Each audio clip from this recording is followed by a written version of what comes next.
সম্পূর্ণ ঘরোয়াভাবে পেঁয়াজ আর রসুন দিয়ে হেলদি করে রান্না করা এই ডালটা যদি একবার খেয়ে দেখেন তাহলে মাছের মাথা দিয়ে মুড়িঘণ্ট করা রান্নাটা ভুলেই যাবে।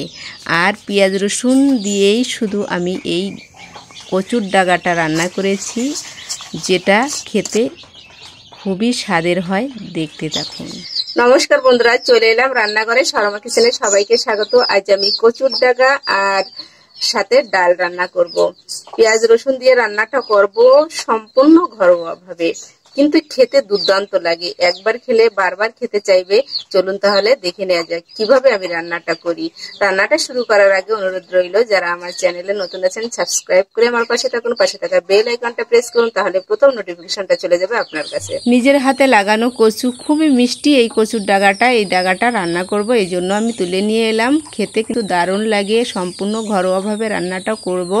আপনারা এই রান্নাটা কিভাবে করি দেখে নিন। আর এই ডালটা নিলাম, এই ডাল আমি রান্না করব। এটাও তো আপনাদের বলেছি যে আমি ঘরোয়াভাবে রান্নাটা করব, খেতে কিন্তু দুর্দান্ত। কড়াইটা উনুনে দিয়ে দিলাম। কড়াইটা গরম হয়েছে। আমি শুকনো জাল দিয়ে রান্নাটা করব। শুকনো জাল ভেজে আমি পাশে নামিয়ে রাখি, একটু পরে আমি বেটে নিব। এই জন্য গরম থাকবে, এই জন্য আমি একটু পাশে নামিয়ে রাখলাম। আর এখন আমি জিরে, ধনে, গরম মশলা সবটা একসাথে দিয়ে সুন্দর করে ভেজে শিলপাটাতে গুঁড়ো নেব। আমার মশলাটা দেখেন ভাজা হয়ে গেছে। আর এখন কড়াইটা আবার উনুনে দিয়ে দিলাম। দিয়ে আমি তেলটা দিয়ে দিলাম। দেখতে পেলেন, তেলটা একটু গরম করে আমি ডালটা আমি ধুয়ে নিইনি, কিন্তু আমি সুন্দর পরিষ্কার কাপড় দিয়ে মুছে টুছে সুন্দর করে ঝেড়ে নিয়েছি, কারণ আমি ভেজে রান্না করব। ভিজালে কিন্তু ভাজতে সমস্যা হয়, তাই আমি মুছে নিয়েছি ডালটা, যাতে কোনো ময়লা বা নোংরা না থাকে। ভাজা হয়ে গেল। আমি পরিমাণ মতন জল দিয়ে ঢাকনা দিয়ে দিলাম সিদ্ধ হতে হতে আমি মশলাটা বেটে নিব। এই সব মশলাটা আমি শিলের পরে রেখেছিলাম, আর এখন দেখেন আমি বেটে নিচ্ছি। আমার এই শুকনো মশলাটা বাটা হয়ে এখন আমি ঝালটা বেটে একইভাবে নিলাম। আর এখন আলু এবং পেঁয়াজ রসুনটা কেটে নিই।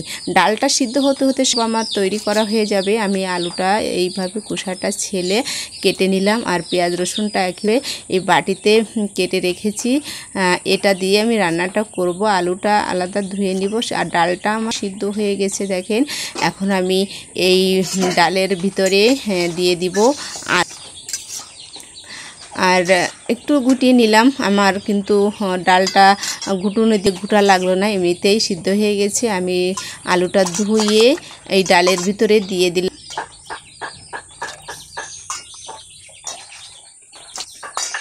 আলুটা দেওয়া হয়ে গেল। এখন আমি এই ডালের ভিতরে দিয়ে দিব হলুদ এবং লবণ। পরিমাণ মতন লবণটা দিলাম, আর এখন দিয়ে দিব পরিমাণ মতন হলুদ।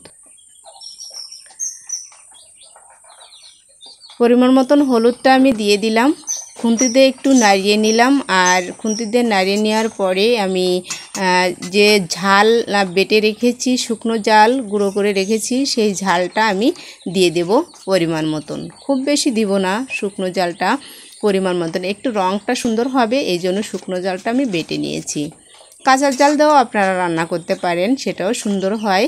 আমি একটু জাল করে নিলাম। 10 মিনিট জাল করা হয়ে গেল। আমি আলাদা পাত্রে নামিয়ে আমি এবার ফোড়নটা দিব। কড়াইটা আমি আবার উনুনে দিয়ে দিলাম, আর দিয়ে দিলাম তেল। দেখেন, খুব কম তেলে আমি রান্নাটা করি, আপনারা বারবার দেখবেন লক্ষ্য করে। আর আমি দিয়ে দিলাম পেঁয়াজ এবং রসুন, তেজপাতা ফোড়ন, আর সাথে দিলাম জিরেটা দিয়ে এখন আমি এই পেঁয়াজ রসুন এবং তেজপাতাটা ভেজে নিই। পেঁয়াজ রসুনটা আমি গ্রেভি কালার করে ভেজে নিব, তাতে আমার জিরেটাও ভাজা হবে আর তেজপাতাটাও একটু ভাজা ভাজা হবে। আমার ভাজা হয়ে গেল। এখন আমি ফোড়নটা দিয়ে দিলাম। এখন ফোড়নটা দিয়ে আমি আবার 5 মিনিট সুন্দর করে জাল দেবো। খুব জোরে জাল করব 5 মিনিট। আর এখন আমি দিয়ে দিলাম বেটে রাখা যে মশলাটা করেছিলাম, জিরে, ধনে, গরম মশলা, সেটা দিয়ে দিলাম পরিমাণ মতো। খুব বেশি দেওয়ার দরকার নেই। আমার রান্নাটা হয়ে গেল। 10 মিনিট জাল করে নিলাম। এখন আমি নামিয়ে নিব। আমি এই পাত্রে নামিয়ে নিলাম। এই ডালটা খেতে কিন্তু দুর্দান্ত লাগে, সম্পূর্ণ ঘরোয়াভাবে রান্না করা, কিন্তু আপনি খেলে ভাববে যে এত স্বাদের হয় রান্নাটা।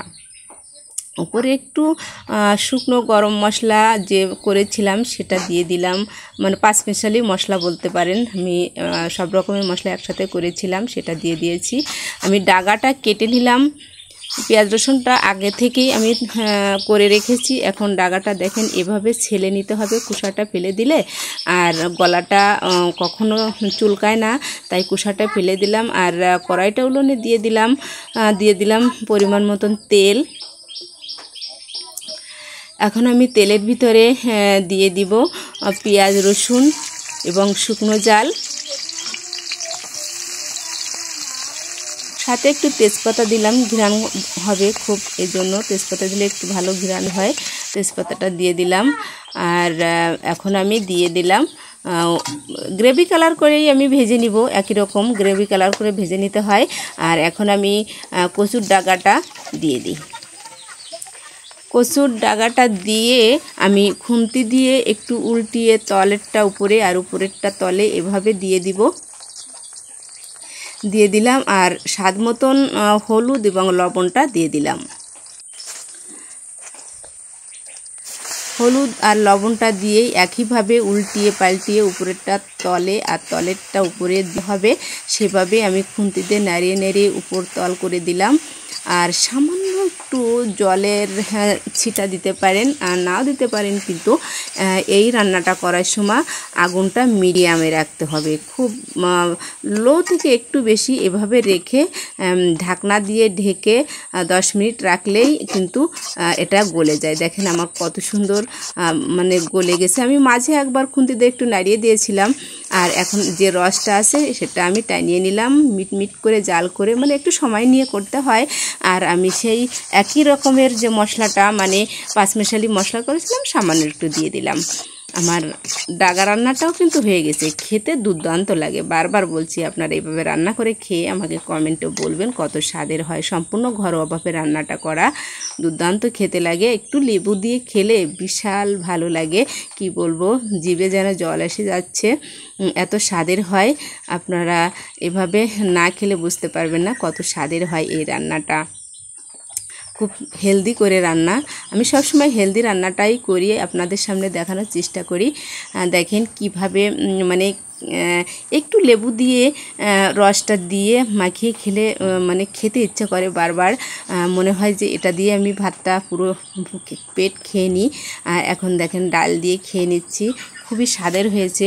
একইভাবে একটু লেবুর রস দিলে কিন্তু এই খাবারটা বেশি স্বাদের মনে হয় খেতে। আপনাদের সবাইকে ধন্যবাদ পুরো ভিডিওটা দেখার জন্য। আবার দেখা হবে আপনাদের সামনে নতুন কোনো রেসিপি নিয়ে। আমার সাথে থাকুন, সহযোগিতা করুন।